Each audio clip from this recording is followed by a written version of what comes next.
Hey everyone, मैं हूं Prince देसी प्रोग्रामर से और स्वागत है आप सबका एक और नई वीडियो में जहां पे हम बात करने वाले हैं Node.js, Express.js और यहां पर हम बात करेंगे एसक्यूएल के साथ डेटाबेस को कनेक्ट करने की।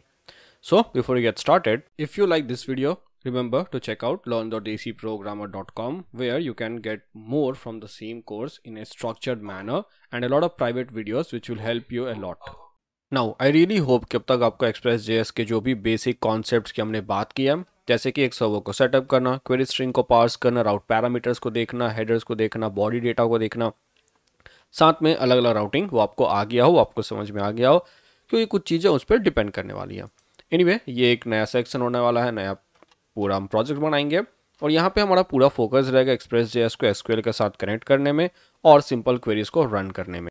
ओके, तो एक एक करके सबसे पहले हम सेटअप की तरफ बढ़ते हैं। मुझे यहाँ पर एक न्यू डायरेक्टरी बनानी है जिसका मैं नाम दूंगा Express SQL सेटअप। ठीक है, यहाँ पर हम लोग सेटअप से रिलेटेड सारा कोड लिखेंगे। मैं इस डायरेक्टरी में स्विच करता हूँ और यहाँ पर हम यूज़ करते हैं npm init और मैं /yes स्विच को यूज़ कर रहा हूँ एक प्रोजेक्ट को क्रिएट करने के लिए। क्रिएट करके मैं इसे अपने कोड एडिटर में ओपन कर लूँगा। जैसा कि आप यहाँ पे देख सकते हैं, मेरे पास एक package.json फाइल है। अब Express.js, Node.js तो हमारे पास अवेलेबल है। बात है कि हमें यहाँ पर SQL चाहिए SQL के साथ काम करने के लिए। अब वो कैसे लाएंगे? तो SQL की अगर मैं बात करूँ तो मैं यहाँ पर आपको सेटअप करके नहीं दिखा रहा हूँ, मैं आपको बता रहा हूँ कि आप क्या यूज़ कर सकते हैं। एक तो तरीका आपको पता ही है कि हम SQL इंस्टॉल कर सकते हैं, जो पूरा कमांड लाइन का ऑप्शन होता है वो। और आप देखो, अगर आपको एक्सपर्टीज़ है उस चीज़ में, लाइक अगर आपने कभी पहले किया है तो आप ऑब्वियसली कर सकते हो। अगर आपने कभी नहीं किया है तो मैं अभी रेकमेंड नहीं करूँगा ऐसा कुछ भी करने के लिए, है ना। मैं ये बताऊँगा कि उससे अच्छा है कि आप या तो XAMPP यूज़ करें या फिर MySQL वर्कबेंच यूज़ करें। और सिंस लोग अलग अलग ऑपरेटिंग सिस्टम पे वर्क कर सकते हैं और साथ में इन सब का अलग अलग सेटअप उन पे, तो मैं ये यहाँ पे नहीं डिटेल करूँगा। आप जब भी ये ट्यूटोरियल देख रहे हो तो आप यूट्यूब पे सर्च करो वर्कबेंच सेटअप ऑन जो भी आपका सिस्टम वो, like Windows 11, Windows 10, Mac, Linux, और फिल्टर में जाके जो मोस्ट रिसेंट वीडियोस हो उनको चेक करें क्योंकि वो ज़्यादा एक्यूरेट रहेंगे। अब इन दोनों का फ़ायदा ये है कि आपको यहाँ पर एक GUI टूल किट मिल जाएगा। सो अभी और जबकि आप ऑलरेडी बैकएंड डेवलपमेंट में फोकस कर रहे हो तो आपको बहुत ज़्यादा डेटाबेस में जाने की ज़रूरत नहीं पड़ेगी, जो कि बिल्कुल सही बात है। एक बार आपका जब बैकएंड डेवलपमेंट का कॉन्सेप्ट क्लियर हो जाए तो आप डेटाबेस को और भी ज़्यादा एक्सप्लोर कर सकते हो। फिलहाल ऐसा कोई ज़्यादा जरूरत नहीं है। तो XAMPP के साथ हमें MySQL के साथ साथ PHP MyAdmin मिल जाएगा, जहाँ पर हमें सारा विजुअल डेटा दिखेगा। और in the same way workbench के साथ भी हमें यहाँ पर विजुअलाइजेशन मिल जाता है। मैंने ऑलरेडी XAMPP को सेटअप एंड इंस्टॉल कर रखा है, तो आपको अगर आप एक मैकबुक में हैं तो आपको XAMPP वहाँ पे कुछ ऐसा दिखेगा। और यहाँ पर आप देख सकते हो मेरा MySQL डेटाबेस और दोनों वेब सर्वर दोनों अप एंड रनिंग है। ओके, सो ये मेरा XAMPP का सेटअप हो गया। बट डाउनलोड करने के बाद हमें क्वेरी करने के लिए कोई तरीका चाहिए, तो उसके लिए हम यूज़ करते हैं एक पैकेज जो कि है SQL। बेसिकली आपको एक क्लाइंट चाहिए, एक ड्राइवर चाहिए जिसको यूज़ करके आप SQL को क्वेरी कर सकते हो। सो मैं सर्च करूँगा npm SQL, आपको यहाँ पे दिखेगा एक SQL, एक NodeSQL और दिखेगा एक MySQL 2। तो जैसे यहाँ पर हमारे पास ये एक MySQL पैकेज है, इसका हमारे पास एक MySQL 2 भी है जिसे मैं यूज़ करना चाहता हूँ। बेसिकली मैं MySQL 2 को इसलिए यूज़ करना चाहता हूँ क्योंकि ये परफॉर्मेंस के साथ साथ हमें यहाँ पे प्रोमिसेस मिलते हैं, यानी कि हम लोग असिंक अवेट को यूज़ कर सकते हैं, जो कि मैं यूज़ करना चाहूँगा। सो एनीवे, अगर आप नहीं भी यूज़ करें, हम कॉल बैक को भी देखेंगे, यहाँ पर ऐसी कोई प्रॉब्लम नहीं है। बट फिलहाल यही हो गया हमारा कोड। ठीक है, ये प्रॉमिस रैपर आपको समझ में आ रहा है तो ठीक है, नहीं समझ में आ रहा तो बेसिकली कॉल बैक जो होता है, जब भी कोई असिंक ऑपरेशन होता है तो हम कॉल बैक यूज़ करते हैं। कॉल बैक में कॉल बैक फंक्शन होता है जो कि डेटा रिटर्न करता है। और ये क्या होता है, जब आप 3-4 कॉल बैक फंक्शन होंगे तो आपका कोड बहुत ही मैसी दिखता है। फिलहाल हम उतना ज़्यादा डिटेल में नहीं जाएंगे, बट स्टिल मैं MySQL 2 को यहाँ पे यूज़ करने वाला हूँ। इंस्टॉल करना काफ़ी सिंपल है, हम इसे कॉपी करते हैं, टर्मिनल पे जाते हैं, पेस्ट करते हैं और इंस्टॉल कर लेते हैं। इसके बाद सिंस मैंने ये सब ऑलरेडी अप एंड रनिंग रखा हुआ, अगर आपने वर्कबेंच इंस्टॉल किया तो आप वर्कबेंच को देख ले, XAMPP इंस्टॉल किया तो XAMPP को देख ले। इन सिंपल टर्म्स पोर्ट 3306 पे आपका MySQL up and running and accessible होना चाहिए। अब इसके साथ साथ यहाँ पे पहले तो अपना बेसिक सा कोड लिखते जो कि हमें चाहिए, राइट। सो index.js, और मैं इन चीज़ों को अभी कर रहा हूँ बट बाद में हम इन चीज़ों को स्किप करेंगे क्योंकि थोड़ा टाइम टेकिंग होता है। जैसे कि मुझे चाहिए यहाँ पे -d nodemon, और जब तक nodemon इंस्टॉल हो रहा है मैं package.json जाके अपना एक स्टार्ट स्क्रिप्ट बना लेता हूँ। ध्यान दीजिएगा कि पिछली बार की तरह मैंने यहाँ पे app.js नहीं, इसका मैंने नाम रखा है index.js, तो हमें यूज़ करना है nodemon index.js। साथ में मैं इसे the content of file is newer right overwrite, sorry actually मुझे ओवरराइट नहीं करना चाहिए था, पहले इंस्टॉल होने देते हैं, अब इसे सेव कर लेते हैं। ओके सो ये इंस्टॉल हो गया है। बेसिकली आपको डेव डिपेंडेंसीज में नोड बाउंड दिख रहा है और हमने यहाँ पर स्क्रिप्ट भी ऐड कर दिया। इसके साथ हमें यहाँ पे एक्सप्रेस का बेसिक कोड चाहिए एंड आई होप कि आपको अभी तक याद हो। हम सबसे पहले इंपोर्ट करते हैं अपने पैकेज को। So const express is equal to require express. Okay and जैसा कि आपको अगर अभी तक आपने ध्यान नहीं दिया तो हमने यहाँ पर एक्सप्रेस जेएस को इंस्टॉल भी नहीं करा है। सो मुझे करना होगा npm i एक्सप्रेस। ठीक है, इंस्टॉल करने के बाद अब देखो कि ये एक्सप्रेस है ना, मैं यहाँ पे ऑटोमेटिकली एज सजेशन आने लगेगा, ऑल्दो ये ये सही है। सो कम ऑन, अब मुझे ये दिख जाएगा एक्सप्रेशन में।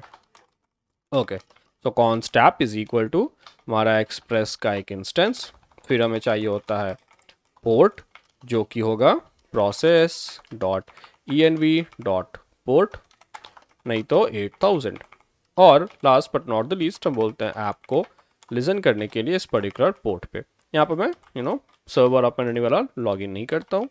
फिर हमें चाहिए app dot not log app dot get home route. मेरे पास यहाँ पर एक सिंपल फंक्शन होगा रिक्वेस्ट एंड रिस्पॉन्स, जहाँ पे मैं सिंपली फ़िलहाल रिस्पॉन्स सेंड कर रहा हूँ कि rest dot send welcome. All right, ये मुझे काफ़ी सही अपना एक ये सेटअप यहाँ पे रेडी दिख रहा है।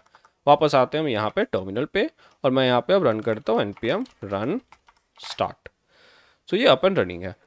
अब हम क्या करते हैं, वापस ओपन करते हैं अपना इंसोमनिया जहाँ पे हम लोग पूरी एपीआई टेस्टिंग वगैरह कर रहे हैं, और यहाँ पे जाके लोकल उसको 8000 पे चेक करते हैं कि ये हमारा प्रोडक्ट अप एंड रनिंग है या नहीं। सो हम चलते हैं यहाँ पे न्यू रिक्वेस्ट, यहाँ पे मुझे लॉगिन नहीं केवल 8000 चाहिए, ये मुझे गेट चाहिए, सेंड करता हूँ। आपको यहाँ पे वेलकम दिख रहा है, मतलब ये है कि हमारा काम काफ़ी अच्छे से कर रहा है। ठीक है, नो बॉडी पे मैं जाता हूँ।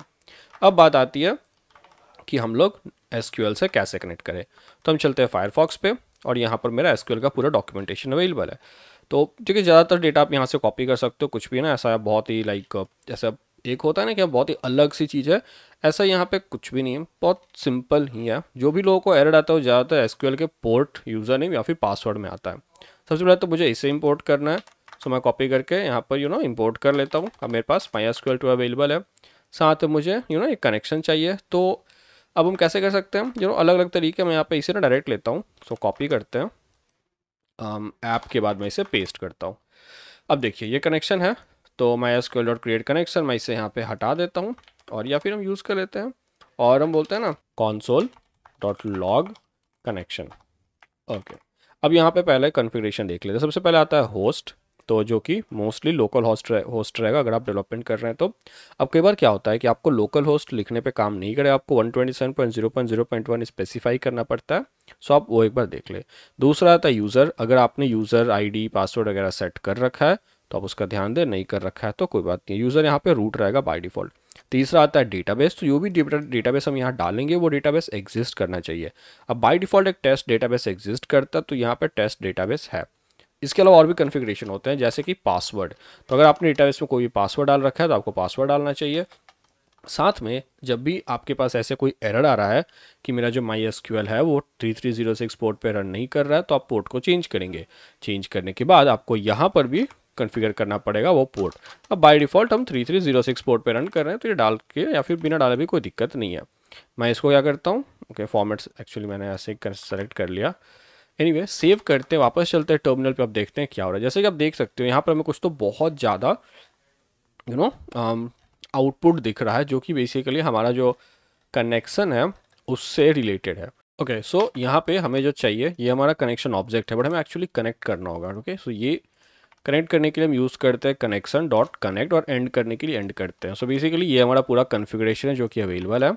सो अब बात आती है कनेक्ट करने की। सो हम यूज़ करेंगे कनेक्शन डॉट कनेक्ट, सॉरी, और जब ये कनेक्ट होगा सो आपको एरर मिल सकता है। सो हम यूज़ कर रहे हैं यहाँ पर से हम फेच करते हैं एरर।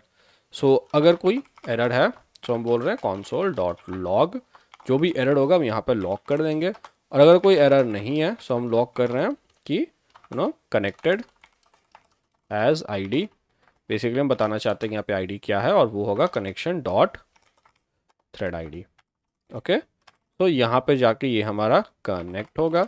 इसे मैं सेव करता हूँ, वापस आता है टर्मिनल पे, आप देख सकते हो कनेक्टेड आईडी 157 है। मैं इसे सेव एक्चुअली क्लोज करता हूँ, रन करता हूँ, आप देखो कनेक्टेड आईडी 159। सो अब ये को यहाँ पे क्या होगा कि जितनी बार भी हम ना रिफ्रेश करेंगे ये डेटा ये ना रिफ्रेश होते जाएगा, आपको आईडी दिखते जाएगी। बट कुछ कुछ चीज़ें यहाँ पे देखो चेंज करके देखो, अगर मैं डेटाबेस को कर दूँ टेस्ट 12, ठीक है, अब मैं सेव करता हूँ। अब आप देखो हमें यहाँ पे एरर आ रहा है। एरर क्या है कि अननोन डेटाबेस टेस्ट 12। तो कई बार ना लोग ऐसी चीज़ें हमेशा पूछते रहते हैं कि ये एरर क्यों आ रहा है। तो ये देखो काफ़ी सिंपल सा और काफ़ी डिस्क्रिप्टिव एरर है, ये आसानी से बताया जा रहा है कि डेटाबेस एग्जिस्ट नहीं करता। तो सिंपल सी बात है, पहले डेटाबेस क्रिएट करो, तब जाके आपको ये डेटाबेस अवेलेबल होगा। टेस्ट डेटाबेस जैसा मैंने कहा बाय डिफ़ॉल्ट अवेलेबल होता है, इसलिए यहाँ पर वो आसानी से काम कर गया। साथ में अगर आपका पोर्ट काम नहीं कर रहा तो अगेन आपको एरर आएगा कि कनेक्शन रिफ्यूज, क्योंकि वो पोर्ट आपका काम नहीं कर रहा है। और अगर आप देखो, अगर मैं इस चीज़ को यहाँ मेंशन ना भी करूँ तो भी कोई दिक्कत नहीं है, ये कनेक्ट होते रहेगा, क्योंकि पोर्ट की ज़रूरत नहीं है, 3306 डिफ़ॉल्ट कन्फिगरेशन है। अगर मैं यूज़र नेम चेंज करूँ, अगेन आपको यहाँ पर अगर मैं यूज़र नेम चेंज कर दूँ रूट1, एक्चुअली एरर इसलिए दिख रहा है क्योंकि हमने कॉन्फ़िगर नहीं किया हमारे यूज़र नेम पासवर्ड के साथ, तो इससे यहाँ पे कोई फ़र्क नहीं पड़ रहा है। चलिए भाई, ये हो गया हमारा कनेक्ट करने का तरीका। अगर कोई एरर होगा तो एरर आपको दिख जाएगा, अगर एरर नहीं होगा तो कनेक्शन यहाँ पे क्रिएट हो जाएगा। और हमें यहाँ पे कनेक्शन को एंड भी करना होता है, जो कि इसके बारे में एक्चुअली मैं डिटेल में बात करूँगा, अभी मैं उतनी ज़्यादा बात नहीं कर रहा हूँ। और इसलिए आप देखो, जब अगर मैं इसको वापस से रन करूँ तो ये 167 के साथ है, यहाँ पे कनेक्शन बेसिकली एंड हो जा रहा है। ये अगर आपने एसक्यूएल वगैरह बेसिक्स पढ़ा है तो आपको ये चीज़ें बताई जाती होंगी कि जब भी आप कनेक्ट करो तो कनेक्शन को एंड करो एंड ऑल, या फिर डेटा लीक्स वगैरह होंगे। फिलहाल हम उसके बारे में बात नहीं करते हैं। फिलहाल हमारा जो भी मेन कॉन्सेप्ट था वो इतना था कि हम एसक्यूएल को सेटअप करें और साथ में एक्सप्रेस जेएस के थ्रू एसक्यूएल को कनेक्ट कर सकें। तो जब भी हम यहाँ पे रन कर रहे हैं हमारे पास एक कनेक्शन इंस्टेंस रेडी है। और इसके बाद हम कुछ बेसिक क्वेरीज देखते हैं और फिर मैं बताऊंगा एक सही तरीका चीज़ों को कनेक्ट करने का।